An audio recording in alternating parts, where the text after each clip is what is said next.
Hello வணக்கம், இது உங்கள் சிவி இசோன்னு சொல்லாமல் எப்படி இருக்கீங்க? இப்போ பார்த்தீங்கன்னா தரமான சம்பவம். அதாவது ஃப்ரீ ஸ்டார்ஸ்கில் வந்துட்டு வரவங்க எல்லாருமே வந்து விஜய் பார்வதி ஒரு பக்கம் புகழ்ந்தாலும் இந்த குழந்தைங்க பண்ணுற வேலைகள் இருக்கு பாருங்கள். திவ்யா பாவம் தெரித்து ஓடுற மாதிரி ஒரு சில விஷயங்கள், ப்ளஸ் சபரிக்கு வந்துட்டு அவங்க அக்காவும் அவங்க அம்மாவும் ஒரு சில டிப்ஸு ஒரு சில விஷயங்கள்லாம் கொடுத்துருக்காங்க. வேண்டாம், பார்த்து விளையாடு, இன்னும் இவ்வளோ நாள் தான் இருக்குது அப்படின்னு சொன்ன விஷயங்கள்.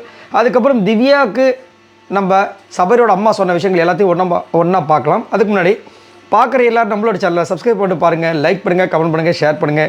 போங்க அந்த வீடியோக்குள்ளே போகலாம். மறக்காமல் சப்ஸ்கிரைப் பண்ணுங்கள். ரைட், ஸ்டார்டிங்கே பார்த்தீங்கன்னா எல்லோரும் குரூப்பாக உட்காந்துட்டு இருந்தாங்க. இந்த இடத்துல இந்த தன்வந்த் இருக்கா பாருங்கள், அதாவது சபரியோட அக்கா போய் அப்பா செம்ம ஸ்மார்ட்டு. பார்வதி எல்லாரையும் பற்றி பேசிகிட்டு இருக்கும்போது ஹாய் அப்படின்னாங்க. யார்? திவ்யா கலாய்க்கிறான். இப்போ திவ்யா இன்னும் அப்படியே இப்போ ஒரு மாதிரி பயந்துட்டாங்க. அப்புறமா தான் பார்த்தா திவ்யா இந்த மாதிரி கத்துறதை வந்து அவன் இமிட்டேட் பண்ணியிருக்கான். எனக்கு செம்ம ஷாக் ஆகிடுச்சு, என்ன இது அப்படின்ட்டு.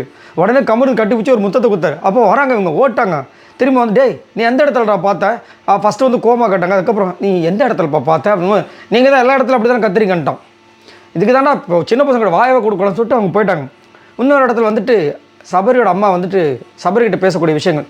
சபரி ஃபஸ்ட்டு வாரம் இருந்தலப்பா, அந்த மாதிரி இருப்பா, நல்லா நீட்டாக ட்ரெஸ் பண்ணு, நல்லா விளையாடு, நல்லா ஃபன் பண்ணு, நைட்டு மட்டும் தான் ஃபன் பண்ணுற, காலையில் ஃபன்னே பண்ண மாட்டேற, எல்லா நேரத்தும் ஒரே மாதிரி இரு, தப்பு நடந்தால் எல்லா இடத்தையும் தட்டி கேளு அப்படின்ற மாதிரி சொல்கிறாங்க. அதுக்கப்புறம் ட்ரெஸ்ஸை ஒழுங்காக பண்ணு, வேஸ்ட்டு தயவு செஞ்சு கட்டாத, நல்லாவே இல்லை அப்படின்ற மாதிரிலாம் சொன்னாங்க.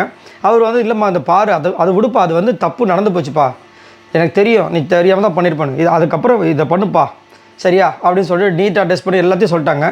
அடுத்தது பார்த்திங்கன்னா நம்ம திவ்யா வந்தாங்க காஃபி கொடுக்கறதுக்கு. திவ்யா கிட்ட சொல்கிறாங்க, அம்மா நான் உங்களோட ஃபேன்மா, பாக்கியலட்சுமி சீரியலில் வந்து ஜெனிக்கு நான் வந்து ரொம்ப பெரிய ஃபேனு, இந்த மாதிரி ஒரு மருமக கிடச்சிருக்கேன்னு சொல்லிட்டு நான் ரொம்ப சந்தோஷப்படுவேன் அப்படின்ற மாதிரி ஒரு வாழ்த்து சொன்னாங்க.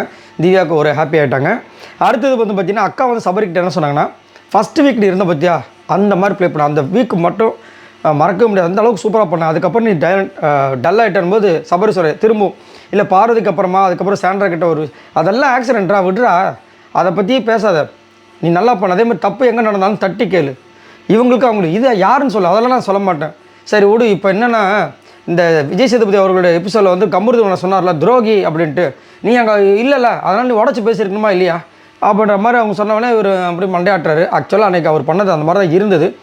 ஆனால் கேம் விளாடல. ஆனால் கேம் விளாடாமல் இவ்வளோ தூரம் வந்திருக்காருன்னா கேம் விளாடாமல் இன்னும் நல்லா வரலாம் பாவம். ஆனால் என்ன பண்ண போகிறான்னு தெரியல. ஆனால் நல்லா சூப்பரான விஷயங்கள்லாம் வந்துட்டு அவங்க அக்காவும் சொன்னாங்க, அதுக்கப்புறம் அம்மாவும் சொன்னாங்க. அதேமாதிரி அவங்க அம்மா வந்துட்டு பார்வதிக்கிட்டே, அம்மா நீ வந்து எல்லா பிரச்சனை நடந்தாலும் உடனே எந்திரிச்சு வந்துடுற பற்றியா, நீ சூப்பர்மான்னு சொன்னதும் அவங்க அக்கா வந்துட்டு நீ கோல்டுமா தங்கம் அப்படின்னு சொன்ன விஷயங்களும் செமையாக இருந்துச்சு. ஆனால் நிறைய பேர் கமெண்ட்ஸில் என்ன போடுறாங்க அப்படின்னா நடிக்கிறாங்கங்க, ஏன்னா அவங்க பையனுக்குள்ள இந்த பிரச்சனை இப்போ விஜய் பார்வதி நம்ம வந்து தூக்கி பேசினா தான் அவருக்கு வந்து கொஞ்சம் மவுஸ் ஏறும் அப்படின்னு பண்ணுறாங்கன்ற மாதிரி சொல்கிறாங்க. பட் எனக்கு அந்த மாதிரி தெரியல. அம்மா சொன்னால் உண்மையாக தான் இருக்கும் அப்படின்ற மாதிரி தோணுது. சரி, இதை பற்றி உங்களோட கருத்துக்களை சொல்லுங்கள். இதுக்கப்புறம் சபரியோட கேம் எப்படி போகும்னு நினைக்கிறீங்க? என்னை கேட்டிங்கன்னா நல்லா போச்சுன்னா இன்னும் நல்லாயிருக்கும். அவரெல்லாம் நான் டாப் 5 எதிர்பார்க்குறேன். பார்க்கலாம். உங்களோட கருத்துக்களை சொல்லுங்கள். பாய் நண்பர்களே.